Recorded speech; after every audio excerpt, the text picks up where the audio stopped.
সভাপতি জনাব Hazrat Maulana H M Waliullah, জনাব হযরত মাওলানা এইচ এম অলিউল্লাহ।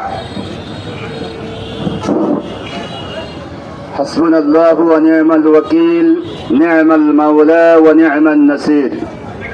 বাংলাদেশ জামাত ইসলামী বুরহানুদ্দিন উপজেলা শাখা কর্তৃক আয়োজিত আজকের এই মিছিল পূর্ব সমাবেশের মিছিল পরবর্তী সমাবেশের মুহতারাম সভাপতি বিশিষ্ট আলেমে দ্বীন হযরতুল আল্লাম হযরত মাওলানা মাকসুদুর রহমান, আজকের এই সমাবেশ পরিচালনা করছেন বুরহানুদ্দিন উপজেলা জামাত ইসলামীর মুহতারাম সেক্রেটারি জনাব মাওলানা আবুল কালাম আজাদ। ইতিমধ্যে বক্তব্য রেখেছেন বিশিষ্ট আলেমে দ্বীন হযরত মাওলানা সফিউল্লাহ।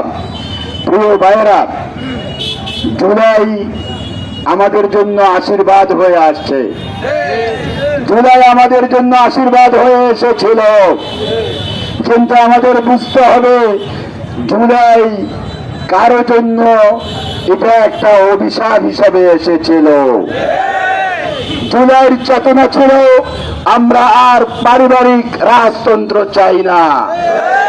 জুলাইয়ের চেতনা ছিল বাবার পরে ছেলে, মায়ের পরে মেয়ে এভাবে প্রধানমন্ত্রী হবে, আমরা এটা চাই না।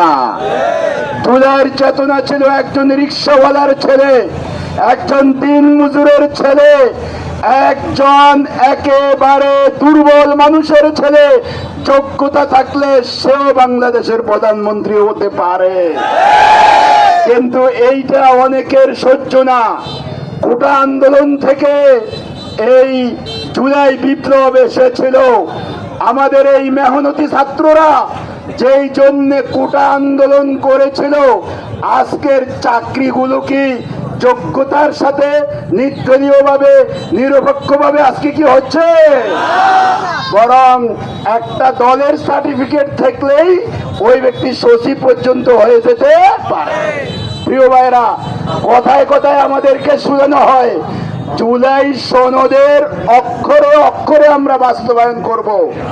আমরা জানতে চাই সেটা কোন জুলাই সনদ। নির্বাচনের পরে আমরা দেখলাম সংসদ সদস্যদেরকে জুলাই সনদ অনুযায়ী দুটি শপথ নেওয়ার কথা, আপনারা একটি নিলেন আরেকটি নিলেন না।